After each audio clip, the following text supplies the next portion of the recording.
Hey there, it's Clay with modernlove.life, and in this video we're going to be covering how to make your ex regret leaving you. Breakups happen for all sorts of different reasons. We can talk about all the external complications that could have caused a breakup to happen.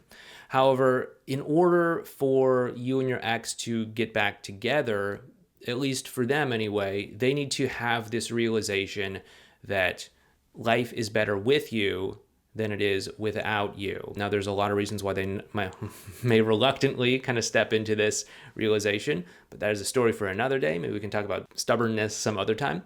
But in order to get them to regret leaving you, the first thing that you want to do is to make sure that you are not behaving from some sort of place of damage control mode or being petty or playing mind games or anything like that.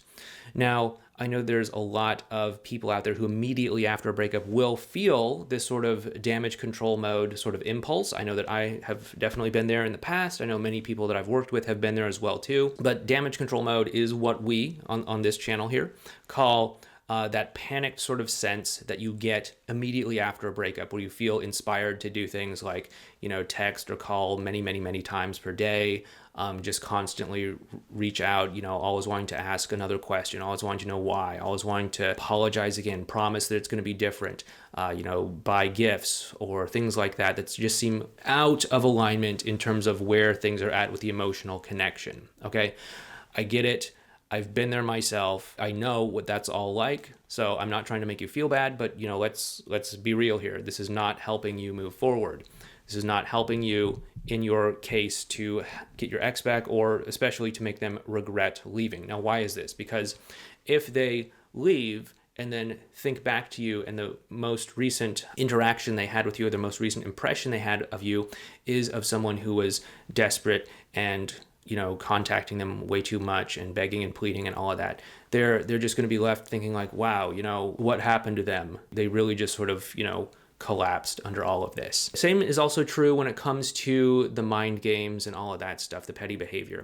I know that there are other people out there that may advise you to, use reverse psychology, pretend you're not interested, play hard to get, do all sorts of shady stuff, like pay people money to have them take, selfies with you so that your ex thinks that you're, dating attractive people or something like that. I don't recommend this stuff, obviously, for ethical reasons, but I also don't recommend it because, number one, it's really easy to see through this stuff. Assuming your ex is a grown adult, which I hope they are, they're going to be able to see through all this stuff, and this is all going to seem very juvenile and immature.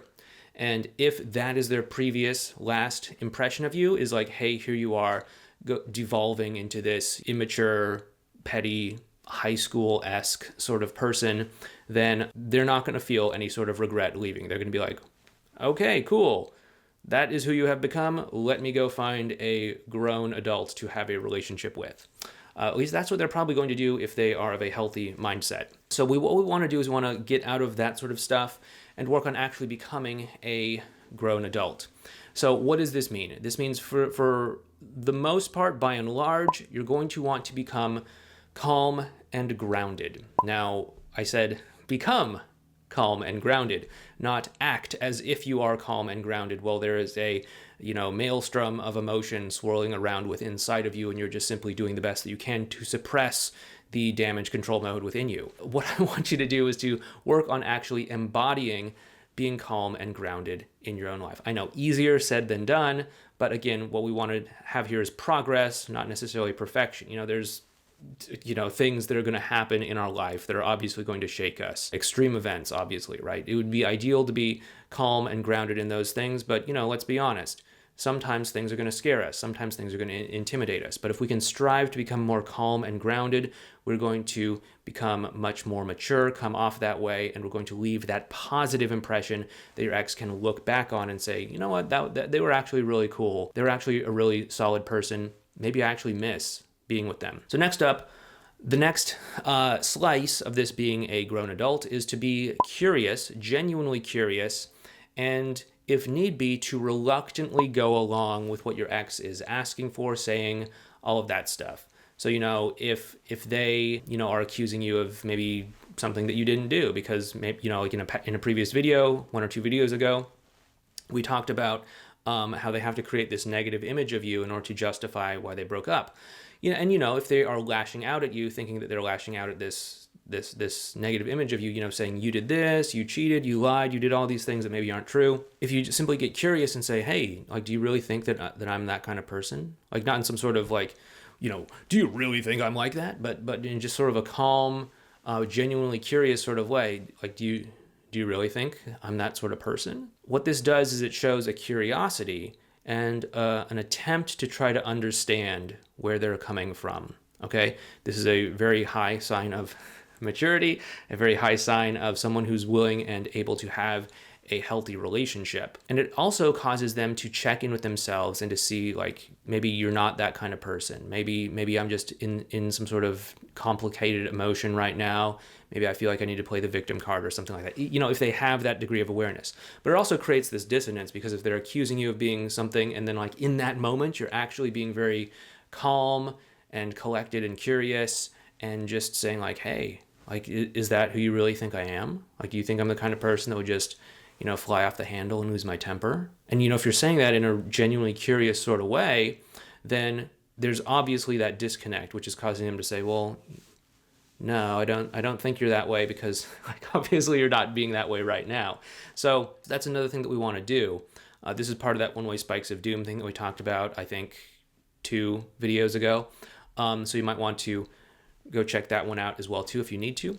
By the way, if you do like these videos that I do, please make sure that you're hitting that thumbs up button, leaving a comment or 2 down below, subscribing, all of that good stuff, sharing this video, all the things that would help this channel out. Hit the button, please. What we also want to do is, if we get to the point where they are stubbornly saying something like, hey, I don't think we should get back together, I don't want to talk to you again, something like that.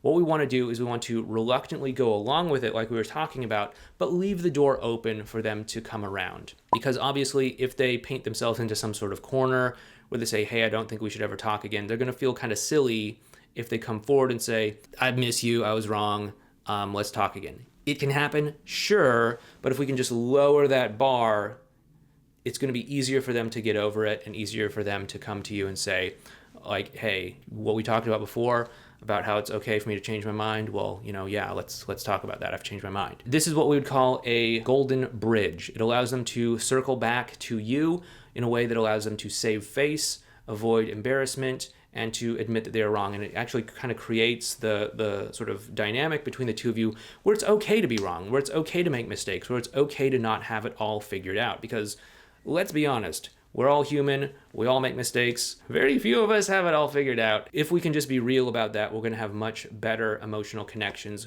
with the people in our lives. Fourth, we want to also give them responsibility for whatever happens.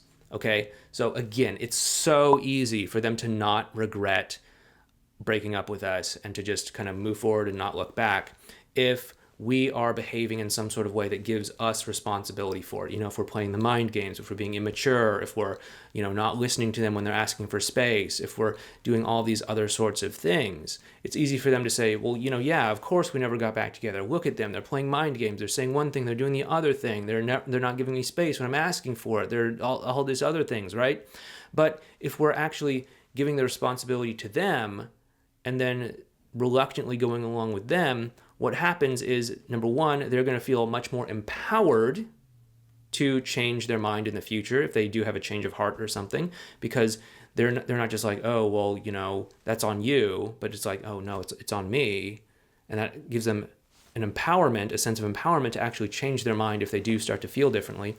But also, number two, it causes them to live with the consequences and live with the weight of the decision that they have made.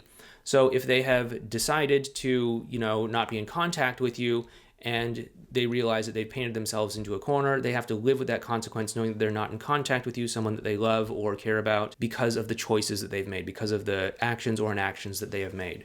If, they end up not working things out with you, they have to live with that regret of knowing that, like, okay, I could have had this great relationship with this grown adult in front of me, but I chose not to do it out of pride or stubbornness or whatever. And that can be a really hard pill to swallow for a lot of people. So what we want to do is we want to give them that gift of actually feeling that weight, feeling the weight of the consequences of their choices. Because as people start to get real about that, and they start to, not get so caught up in the petty games and the text messaging and the, I'm too prideful for this or whatever, but as they actually start to say like, oh my goodness, this is the actual consequence of me doing that. I might have to reach the end of my life and look back at this relationship that I had and think like, oh my goodness, I missed out on this wonderful opportunity because I just couldn't get off it and say, hey, let's talk this through, right? And that can be a really tough thing for a lot of people to deal with. So if we give them the gift of that, then they may actually regret the choices that they have made and feel also empowered to change those choices, admit that maybe they made the wrong choice, maybe admit that, maybe you have more value to them than they initially assessed, and then actually start to move closer to you to get back together. And, this is a lot of the stuff that we do talk about inside of our course called Effortless Connection. So if you do want to learn more about how to communicate in a way that allows things like this to unfold, you might be interested in our course called Effortless Connection. Once again, this is about communication. It is about de-escalating tense emotional situations between you and your ex, you and your partner, if you are currently in a relationship, or you and really, anyone else that you might have tense interpersonal relationships with.